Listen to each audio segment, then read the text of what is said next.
저에게 이런 일이 벌어질 줄은 가히 상상도 못해서 꼭 사연을 전해드리고 싶어서 이렇게 글을 쓰게 되었습니다. 평소에 힘들 때 이 채널을 보면서 많이 웃기도 하고 울기도 하면서 마음의 위로를 많이 받았는데 이제는 제가 글을 쓰게 되었네요. 저는 아주 가난한 집의 막내딸로 태어났어요. 할아버지 때부터 어마어마하게 부자였지만 할아버지가 정치를 하겠다고 하면서 조상 대대로 내려온 산도 팔아버리고 집 같은 것도 저당 잡아서 대출 땡겨 출마해 나가고 그러느라 집안이 어느새 빈털터리가 되어버린 거였어요. 그래서 아빠가 항상 하시는 말씀은 내가 언젠간 이 집을 일으켜 세울 거야. 네 할아버지가 파탄낸 이 집안 꼴을 내가 일으켜 세울 거라고. 저는 아빠의 말에 조금은 무서웠어요.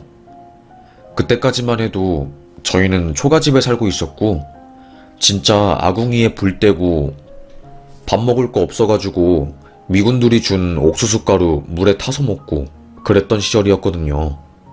엄마는 네 아빠는 몽상가야.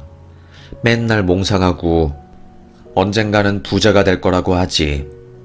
그러니까 온 동네 사람들이 네 아빠를 무시하고 만만하게 보는 거란다. 에휴. 엄마는 그런 아빠를 한심하게 보았습니다. 동네 사람들도 마찬가지였어요. 심지어는 친구들도 저를 놀렸지요. 니네 아빠는 맨날 상상만 한다며? 그래, 니네 아빠 말대로 너 서울 가면 우리도 좀 데려가라. 언제 서울 갈 수 있어? 한 100년 뒤?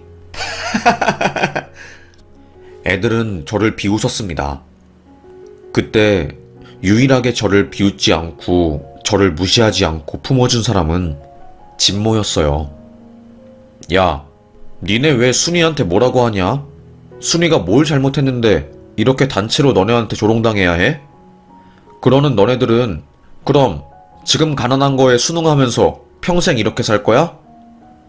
애들은 싹 조용해졌습니다. 그 동네에서 가장 부잣집에 인성도 좋고 키도 큰 진모가 한마디 하니 다른 애들은 아무 말도 못하고 그저 깨갱거릴 뿐이었지요. 진모는 야 순이야, 너 기죽지 마. 내가 보기에는 우리 동네에서 우리 마을에서 네가 가장 착하고 좋은 사람인 것 같아. 나는 네가 좋아. 그러니까 다른 애들 이야기는 그냥 무시해도 좋을 것 같아. 참 착한 진모였습니다. 사실 진모 키도 크고 얼굴도 잘생겼지만 어릴 때 겪은 소아마비로 인해서 발을 살짝 절뚝였거든요. 그래서 잘난 집안의 외동아들임에도 불구하고 어른들끼리 은근히 진모를 무시하고 그런 게 있었어요. 저랑 비슷한 처지였던 진모였기에 저의 마음을 더 잘 알고 저에게 잘해줬지요. 그렇게 저희는 서로에 대한 사랑이 싹트고 있었습니다. 나 너 좋아하는 것 같아. 뭐라고 해야 할까? 그냥 뭐 맛있는 게 있으면 네가 가장 먼저 생각나고 좋은 곳이 있으면 너랑 같이 가고 싶어. 나의 진심을 알아줄 수 있을까? 그건 나도 마찬가지야. 저희는 그렇게 교제를 하게 되었어요.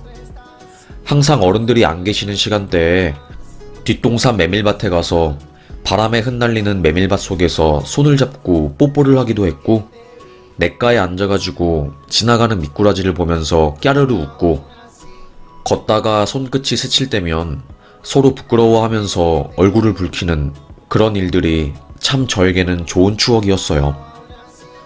너무 설레서 잠은 안 오고 일찍 눈 떠지고 그런 마음이었죠. 저에게도 그런 사랑이 올 줄은 몰랐습니다.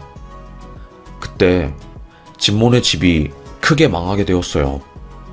진모네 외가댁에서 외삼촌이 진모네 집을 담보로 서울에서 패션 사업을 하겠다고 엄청 크게 돈을 빌렸는데 폭삭 망해버려서 무서운 얼굴을 하고 양복을 입은 사람들이 막 진모네 집에 들어오고 오한마 같은 걸로 진모네 집 벽을 부수고 진짜 난리도 아니었지요. 어머 어쩐담. 저 진모네 집도 완전히 망했구만. 저런 놈들이 쳐들어와서 어떻게 한담, 진모 엄마는.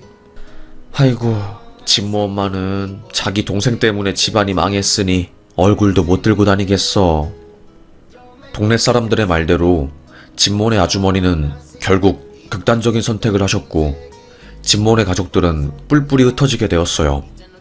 그때 우리 아빠는 역으로 서울에서 진행한 사업이 대박이 나서 저희는 시골을 탈출하게 된 것이었죠. 서로 반대되는 상황으로 인해서 저희 둘 사이는 서먹하고 어색해졌고 더 이상 예전으로 돌아갈 수가 없었어요. 진모는 저에게 미안하다 순이야. 나 멀리 갈 것 같아. 나도 마찬가지야. 미안해. 서울로 가게 될 것 같아. 하지만 진모 네가 내게 준 그 따뜻한 사랑과 설레는 마음은 죽어서도 잊지 않을게. 나도 마찬가지야. 너로 인해서 내 삶이 행복해졌고 이렇게 내 감정이 다채로운지 처음 알게 되었어. 언젠간 다시 만날 날을 기약하면서 살자. 그렇게 생이별을 하게 된 거였어요. 서울로 올라가게 된 저는 아빠의 꼭두각시가 되었습니다. 아빠는 돈은 많이 벌었지만 명예는 가지지 못했어요.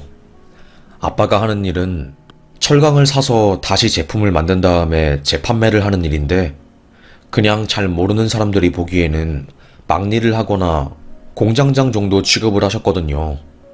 아빠는 돈 많은 사람들은 항상 아쉬워하는 것이 돈으로도 못 사는 것들을 아쉬워하는 거야. 그러니 너는 무조건 명예가 있는 집안에 시집을 가야 해. 그래야지 우리 집안에 부족한 것을 메꿔줄 수 있는 거야. 아빠는 저에게 거의 반협박 가깝게 말씀하셨던 것 같아요. 저는 그래서 아빠 때문에 적성에도 안 맞는 음악을 하게 되었지요. 아빠가 어디서 들은 것인지 돈만 잘 바르면 음대 좋은 곳에 갈 수 있고 그곳에 가면 그냥 소위 시집 잘 가는 거는 그냥 따놓은 당상이라고 그랬던 거죠. 진짜 힘들었어요. 물론 부모님이 좋은 교육을 저에게 시켜준다는 점에서는 굉장히 뿌듯했지요. 그런데 문제는 좋은 교육을 받는 저였습니다. 적성에도 안 맞는 음악 수업을 듣고 과외 선생님은 또 어찌나 무섭던지 너 이따구로 할래? 회초리 가지고 와. 종아리 좀 얻어 맞아야겠다. 소리를 지르셨어요. 진짜 너무너무 무서웠습니다. 손이 벌벌벌 떨릴 정도였어요. 맨날 제가 제대로 안 하면 체벌하고 거의 지옥이었지요. 저는 아빠의 욕심에 맞추어 일하고 공부하는 꼭두각시가 되었습니다. 그래도 어찌되었건 그 덕에 좋은 대학은 입학할 수 있게 되었지요. 와, 순이야, 너 부럽다. 그렇게 멋진 명문대 가고 진짜 대단한데? 어떻게 이럴 수가 있냐? 와, 장난 아니다 진짜로. 다들 저를 우러러보고 부러워했습니다. 하지만 저의 마음은 속빈 강정이었지요. 제가 진짜로 하고 싶은 건 다른 일이었는데 저는 생명공학과에 진학해서 신약을 연구하는 일을 하고 싶었는데 절대로 그거는 제가 걷지 못할 길이었습니다. 아버지는 생명공학은 돈도 안 되고 고생만 하는 일이라고 하면서요. 저는 억울했죠. 가슴이 답답했습니다. 너무너무 힘들었어요. 그러다가 엄마가 제가 힘들어하는 것을 눈치채서 저를 시집 보낸 거였습니다. 순이야, 어차피 음악대학 나와서 먹고 살 수 있는 길도 별로 없으니까 너는 그냥 시집이나 가서 평범하게 살아라. 삶에 대한 의욕도 없고 맨날 죽는 생각만 했었던 저는 엄마의 말에 순응했지요. 부모님은 저의 사익감을 찾기 위해서 부단히 노력을 하셨고 저는 결국 한 정치인 집안의 외동아들과 결혼하게 되었어요. 그 남자는 야망 있고 미국에서 공부도 많이 하고 서울대에 그냥 겉으로 보기에는 부족한 것 없이 다 가진 남자처럼 보였지요. 그래서 처음에 그 남자와의 결혼은 꿈만 같았어요. 주변에서 야, 니는 부모님 잘 만나서 진짜 멋진 남자랑 결혼까지 하고 부럽다. 우리는 흙수저라서 그런 사람 만날 기회도 없고 만나더라도 교제까지 넘어가지도 못해. 그러게 진짜 결혼 잘한 네가 승리자인 거야. 여자는 결혼을 잘해야지 말년이 편하고 평생 행복해. 남편이 주는 사랑 받으면서 여자들은 행복해지는 거야. 다들 저를 부러워했습니다. 저도 평생 제가 행복한 사람이 될 줄 알았지요. 그런데 인생은 뜻대로 흘러가지가 않더라고요. 파도 같은 게 인생이더라고요. 결혼 초에는 남편이 그렇게 자상할 수가 없었어요. 자기야, 오늘 힘들었지? 내가 발 마사지 해줄게. 우리 자기 저녁은 내가 무조건 책임지고 해줘야지. 안 그래? 씩 웃었습니다. 저는 진짜 고맙더라고요. 그런데 시간이 지날수록 남편은 저에 대한 마음이 식었던 거였어요. 저희 집안이 흔들리고 아빠의 사업이 외환위기로 휘청이니까요. 그리고 결정적으로 남편과 저 사이에는 아이가 한 명 있었어요. 아들이었고요. 제가 바로 첫째부터 아들을 낳자마자 시댁에서는 아이고 우리 며느리가 복덩이지. 아들을 바로 임신하고. 진짜 대단해. 나는 이래서 며느리가 마음에 쏙 들어. 아주 아이도 순풍순풍 낳고 사니까 얼마나 좋아. 저를 좋아해 주셨는데 아이와 제가 차를 타고 영동고속도로에서 올라오다가 큰 교통사고를 당해버린 겁니다. 사중 충돌 사고였고 뉴스에도 나올 정도로 큰 사고였어요. 그 사고에서 생존자는 오직 저 하나뿐이었으니까요. 아들은 앞에 범퍼가 찌그러지면서 늑골이 부러졌고 그게 폐 쪽으로 깊숙이 찔리면서 급사했고요. 저는 정신을 잃고 경미한 뇌출혈 이외에는 다친 곳이 없었습니다. 엄청난 교통사고였는데 정말 저만 살게 된 것이었지요. 그래서 저는 죽고 싶었어요. 하느님, 누군가를 데려갈 거면 저를 데리고 가지. 왜 우리 어린 아들을 먼저 데리고 가셨어요? 부모를 잃은 자식을 일컫는 말은 있어도 자식을 잃은 부모를 일컫는 말은 없잖아요. 왜 이렇게 저에게 힘든 일을 내려주신 겁니까? 정말 울고불고 난리가 났지요. 시댁에서는 이제 원망스러운 마음을 저에게 쏟아낸 거고요. 저는 아무 말도 할 수 없었어요.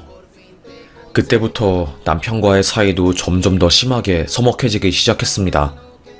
그리고 교통사고로 인한 충격으로 자궁에 파열이 생겨서 저는 더 이상 아이를 가질 수 없다는 판정을 받았어요.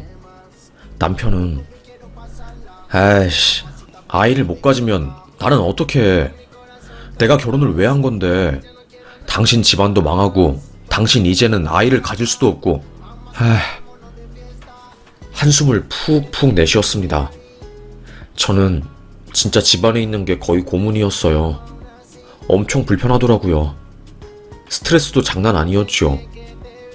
제가 장을 보면서 반찬 가게에 들러 어머님, 이거 콩나물 무침이랑 무말랭이도 주세요 하고 말했는데 갑자기 눈 떠보니 저는 병원에 있었던 적도 있었어요. 알고 보니 반찬을 사다가 제가 공황 발작이 온 거고 응급실에 실려간 거였지요. 그때는 공황장애라는 용어도 없었을 때였어요. 진짜 너무너무 힘들고 온 마음이 무너지는 듯한 기분이 들었습니다. 그리고 그때 남편이 외도를 한다는 것도 알게 되었어요. 오빠, 언제 나랑 놀아줄 거야? 요즘 오빠 본처랑 사이도 안 좋다며. 진짜 빨리 만나자고. 남편과 상간녀가 주고받은 문자였어요. 안 그래도 아들을 잃은 슬픔으로 세상을 헤매며 눈물 흘리고 있을 때 제 옆에서 굳건하게 저를 지켜줘야 할 남편이 그런 짓거리를 하니까 저는 스트레스가 장난이 아니었지요. 속이 터질 것 같고 꽉 막힌 마음에 시댁에 찾아가서 어머님, 아버님, 남편이 바람 피우는데 저 진짜 너무너무 힘듭니다. 어떻게 해야 할지 모르겠어요. 제 속상한 마음을 토로하기도 했지요. 하지만 어차피 시댁은 남편 편이었고 저로서는 나아지는 기미가 하나도 없었습니다. 상황이 절대로 좋아지지 않았어요. 그러다가 갑자기 아침에 눈을 떴는데 앞이 뿌옇길래 이상하다 싶었습니다. 속으로 저는 아니, 집안까지 안개가 들어온 건가? 왜 이렇게 눈이 침침하지? 나 아직 젊은데 뭐야. 별 대수롭지 않게 여겼어요. 그런데 점점 일상생활이 불편해지기 시작한 거죠. 어쩔 때는 눈 옆에 커튼을 친 것처럼 정면은 잘 보이지만 양옆이 안 보이던 때가 많았고, 그래서 제가 옆에 있는 기둥이나 물건들을 못 보고 툭툭 부딪힐 때가 많았어요. 나중에 보니까 온몸에 멍이 들어있고 이대로는 안 되겠다고 생각한 저는 병원에 가게 된 것이었죠. 안과 의사는 일단 백내장이랑 녹내장은 아닙니다. 아직 나이도 젊으시고 백내장이랑 녹내장이 올 나이는 아니라고 생각해요. 그런데 제가 의심되는 것은 양옆 시야가 좁아진다는 것인데, 이건 뇌에 종양이 생겨서 전두엽 쪽이나 뇌하수체 신경을 누르면 이렇게 시력이 안 보이거든요. 일단 제가 소견서 써줄 테니까 대학병원 가시면 바로 예약해서 진료보실 수 있을 것 같습니다. 한번 가서 받아보세요. 빨리 가면 갈수록 좋으니까 미루지 마시고 바로 대학병원 가셔서 예약 잡는 걸 추천하겠습니다. 동네 안과 의사의 말로는 만약에 뇌에 신경이 눌린 거면 수술도 힘들고 최악의 경우에는 실명까지 각오해야 한다는 말이었어요. 심장이 쿵 했지요. 아닐 거야, 아닐 거야. 벌벌 떨리는 마음으로 대학병원에서 검진을 받았는데 의사의 말은 저를 절망시켰습니다. 스트레스를 많이 받으셨나 봐요. 이렇게 젊은 나이에 뇌하수체 종양 생기는 분은 잘 없는데 아마도 호르몬 분비에 영향이 가서 병이 생긴 것 같습니다. 호르몬 쪽에 지금 영향을 주는 종양이라서 저희는 환자분 병명을 비기능성 종양으로 보고 있고, 뇌 속에서 종양이 커지면서 시신경을 눌러서 지금 양쪽 끝부터 시력이 떨어지는 겁니다.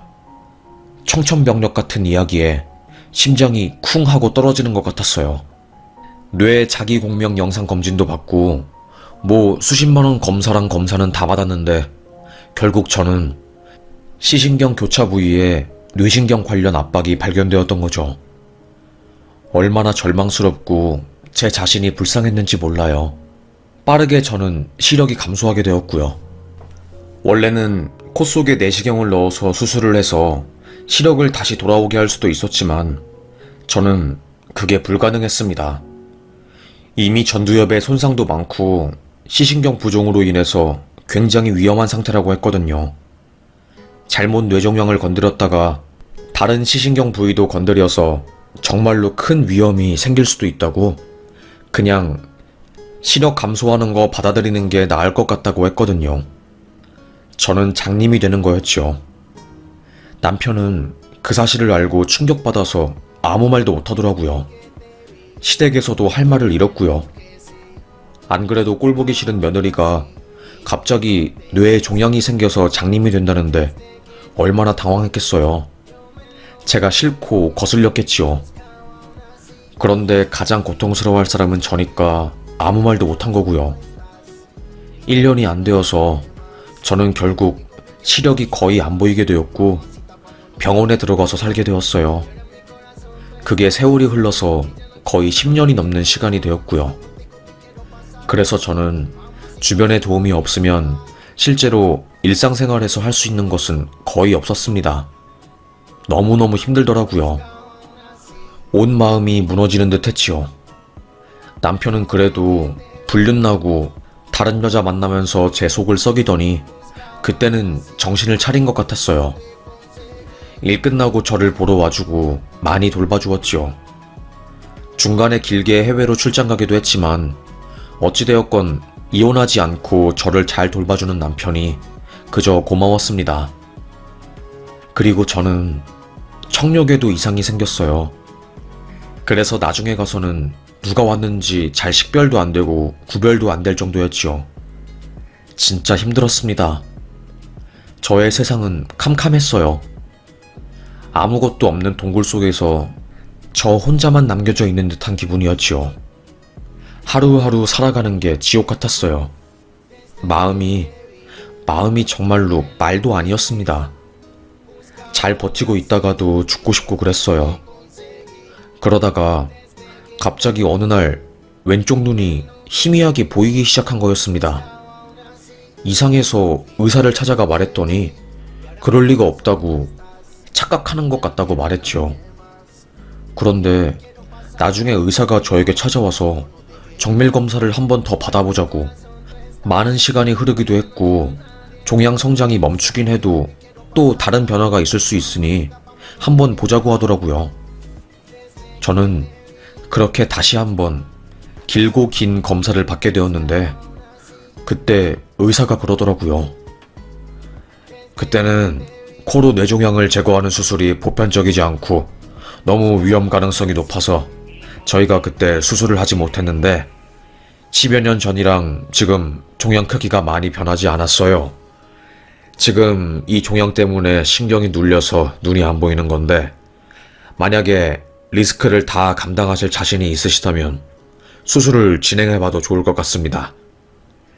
일반적인 경우라면 코로 하는 뇌종양 수술로 인해서 시각, 청각, 후각 상실 등 거의 모든 감각기관에 이상 증세가 올 수도 있어서 저희가 신중하게 권유해드리지만 지금 이미 환자분은 시각과 청각에 문제가 생겼으니까 오히려 수술을 통해서 이 상황을 좀 더 개선시킬 수도 있을 것 같습니다.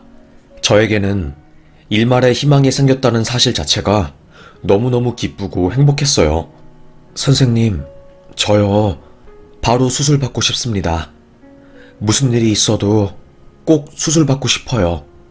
저 더 이상 잃을 게 없는 사람이에요. 지금 저 너무 간절해요. 그렇게 저의 동의를 받은 대학 교수 의사님은 한번 잘해보자고 하면서 수술을 예약하고 집도해 주셨어요. 수술대에 들어가기 전에 모든 것이 잘 되어도 좋고 안 되어도 좋습니다. 다만 저에게 조금이나마 행운이 깃들길 바라겠습니다. 기도를 마치고 마음을 비우고 수술대에 올라갔습니다. 그리고 몇 시간의 수술이 끝난 뒤 전 긴 마취에서 풀렸고 그때 왼쪽 눈과 오른쪽 눈에서 사람의 형태가 보이는 걸 느낀 순간 엉엉 울었어요. 의사는 원래 뇌종양 수술을 통해서 실명되는 경우가 많은데 환자의 경우는 뇌종양이 신경을 누르는 것을 제거해서 지금 역으로 시력이 잘 보이게 된 것 같습니다. 정말 운이 좋았어요. 그리고 눈이 보이는 제 앞에 나타난 남편. 그 남편은 저의 원래 남편이 아니었어요.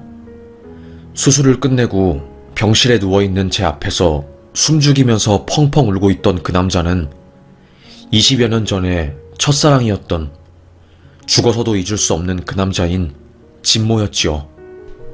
진모네 집안이 망해서 빚쟁이한테 쫓기느라 저희는 강제로 이별할 수밖에 없었고 나중에 다시 만날 날을 기다렸지만 저는 부모님의 강력한 의지로 부잣집 아들에게 시집가서 평생을 고생하면서 살았던 거였어요. 진모 오빠는 성인이 된 이후로 일본으로 넘어가서 사업을 하고 다시 집안을 일으켰고 그제서야 저를 찾게 된 거였어요. 그때 제가 이미 유부녀라는 것을 알고 모든 것을 포기하고 여자도 만나지 않고 일만 했는데 그러다가 남편이 저에게 이혼 소송을 해서 제가 이혼하게 되었다는 것을 알게 된 거였습니다. 저는 몰랐어요. 제가 이혼한지도 몰랐습니다. 시댁에서는 저 몰래 당사자는 모르는 이혼을 진행한 거였죠. 제가 아프니까 법정 대리인을 통해서 이혼시켜버린 거였고요. 그래서 20여 년 동안 절 돌본 사람은 제 남편이 아니라 나와 첫사랑을 나누었던, 나의 온 마음을 줬었던 그 남자인 진모였던 겁니다. 청력에 시력까지 상실하고 사람을 잘 판단할 수 없었던 저는 아무것도 몰랐던 거죠. 남편도 나를 배신하고 나를 떠난 와중에 나를 지킨 사람, 시력도 잃어버리고 청력도 잃어버리고 집안도 망해버린 소위 가진 게 아무것도 없는 여자인 저를 거두어주고 곁에서 묵묵하게 자기의 존재를 숨기고 저를 돌봐주고 사랑해준 남자는 진모였어요. 어떻게 네가... 도대체 이게 어떻게 된 일이야? 말도 안 돼. 나 바보인가 봐. 참, 너와의 기억들이 날이 갈수록 더 선명해지고 점점 그리워져서 다른 여자를 만나도 너에 대한 생각이 도저히 지워지지가 않더라고. 다시 사랑할 수 있을까?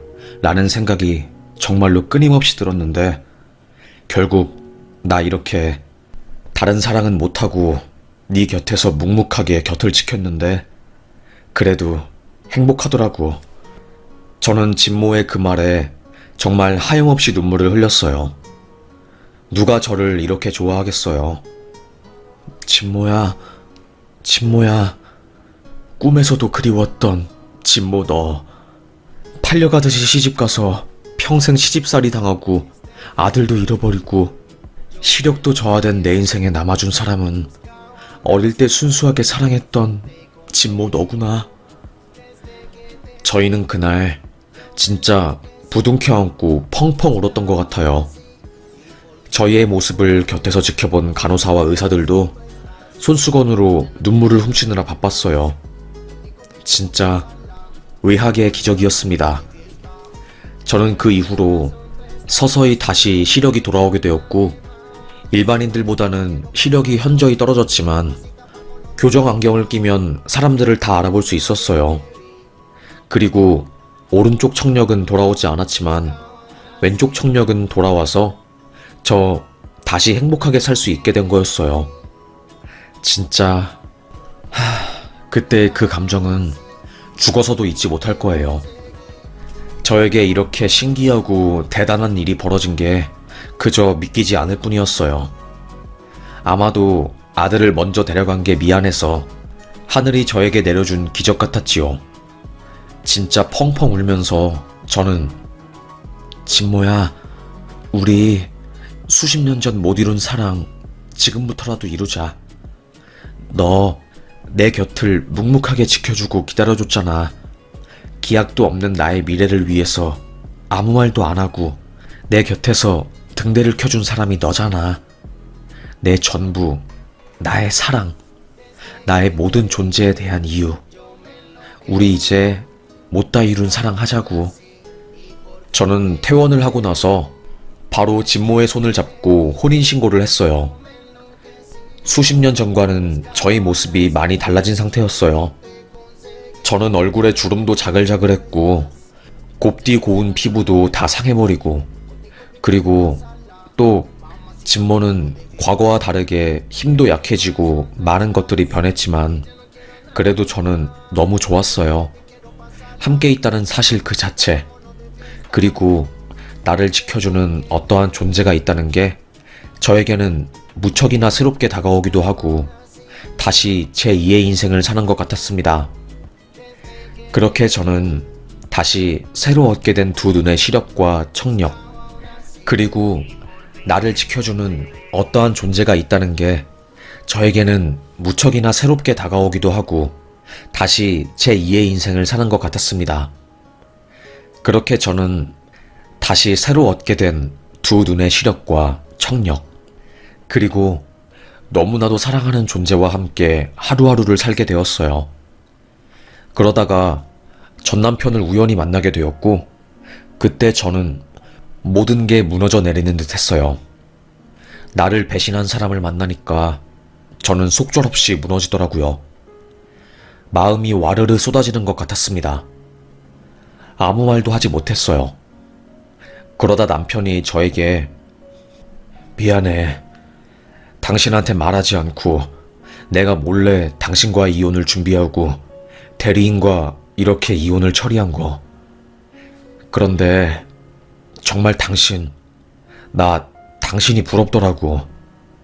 당신이 전에 만났던 진모라는 그 남자가 나한테 그러더라.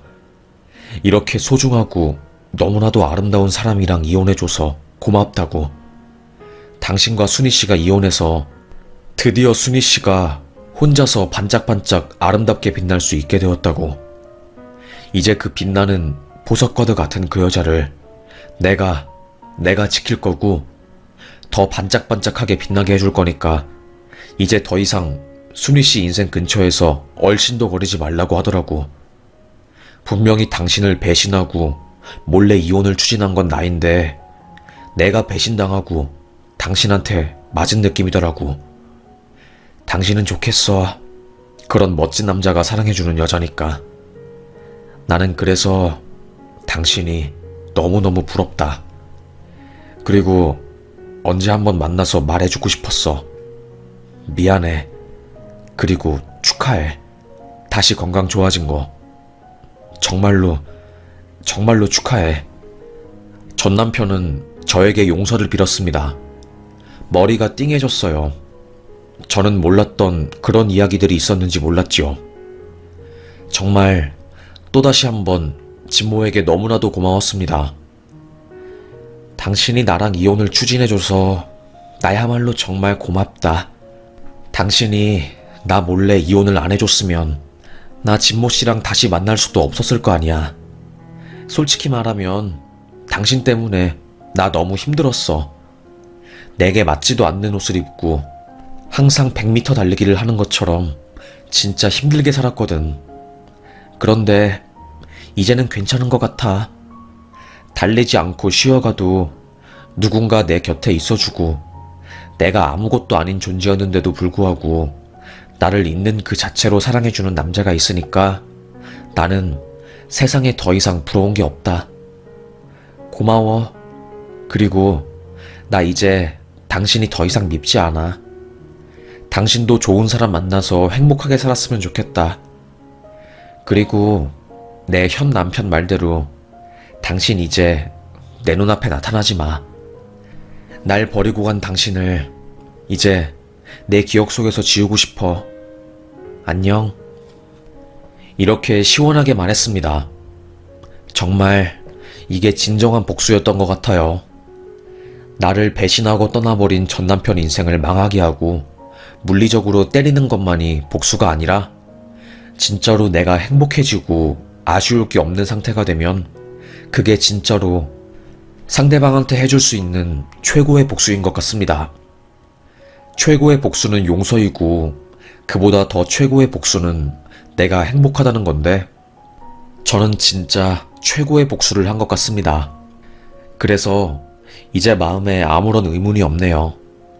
시부모님들도 나중에 제 소식을 듣고 두 분 다 미안하다고 이제 잘 살았으면 좋겠다고 하면서 따로 연락을 주셨네요. 하긴 그들이 이해가 안 가는 것은 아니었어요. 자기네 아들이 빨리 아픈 며느리랑 이혼해서 새로운 여자를 만나길 바라셨겠지요. 그래서 저는 시부모님들도 밉지가 않았어요. 제가 이런 말을 하니까 진모는 당신이 성숙하고 좋은 사람이라서 그런 생각을 할 수 있는 거야. 그러니까 용서하는 것도 가능하고 다른 사람들의 마음까지 품어줄 수 있는 거지. 내가 이래서 당신이 좋아. 당신은 항상 누군가를 따뜻하게 품어주고 그리고 정말 넓은 마음을 가진 것 같아. 고마워 당신. 너무너무 고마워. 제가 남편에게 고마워해야 하는데 되려 남편이 저에게 고마워하니까 저는 뜨거운 눈물을 흘렸어요. 그렇게 저희는 뒤늦은 사랑을 시작하게 되었고 재혼 이후로 정말 하루하루 행복하게 사는 것 같아요. 그리고 남편은 남을 도와주는 것을 너무나도 좋아해서 저랑 함께 주말마다 봉사를 가기도 하고 사람들에게 음식도 만들어주고 있습니다. 그리고 저는 저의 병 이야기를 사람들에게 공유하면서 살고 있어요. 뇌종양 진단을 받은 사람들이 모여있는 카페가 있는데 거기 제 이야기를 적으면서 저의 힘들었던 과거와 행복해진 지금 이야기를 말씀해드리면서 저요, 정말 지금 남부러울 것 없이 마음이 꽉 찬 상태로 즐겁게 살고 있습니다. 혹시라도 저와 비슷하게 뇌종양에 걸려서 예기치 않게 장애인이 되시거나 갑작스러운 병으로 힘들어하시는 분들께 이야기를 해드리고 싶어요. 현실을 받아들이고 내가 그 현실에서 할 수 있는 최선을 다하면 분명 좋은 날이 올 거라는 사실을요. 여러분, 현실을 받아들이세요. 그러면 또 다른 세상이 펼쳐집니다. 저를 믿으세요. 그리고 혼자가 아닙니다. 당신이 혼자라고 생각해도 당신 주변에 있는 정말 많은 사람들이 당신을 응원하고 있어요. 당신이 힘들다고 손을 내밀면 도와줄 사람들 정말로 많습니다. 저도 응원하겠습니다. 투병 기간 동안 저도 이 채널의 사연을 들으면서 많은 위로를 받았기 때문에 이제는 누군가를 위로하고 싶은 마음에 지금 이렇게 글을 쓰게 되었네요. 참 서툴고 미약한 저이지만 이렇게 끝까지 사연을 들어주셔서 감사합니다. 그리고 복수하고 싶은 존재가 있다면 어쩌면 용서하고 그 사람을 품어주는 것이 최고의 복수일 수도 있어요. 그 사람이 너무나도 밉다면 집에서 막 욕을 해보세요. 아니면 연락해서 하고 싶은 말을 다 해보세요. 그러다 보면 나의 마음이 가벼워지고 편안해지는 것을 느낄 수 있을 거예요. 그리고 나서 그 사람을 용서하세요. 그래야지 내가 살겠더라고요. 에휴, 저도 저를 괴롭히는 시댁 식구들, 날 두고 바람을 피운 남편 등등 삶에서 힘든 날들이 정말 많았고 억울한 일도 많았지만 결국 내가 해야 할 것은 그냥 용서와 상황을 받아들이고 후회하지 않는 일인 것 같습니다. 그럼 저는 사연 여기서 마치겠습니다.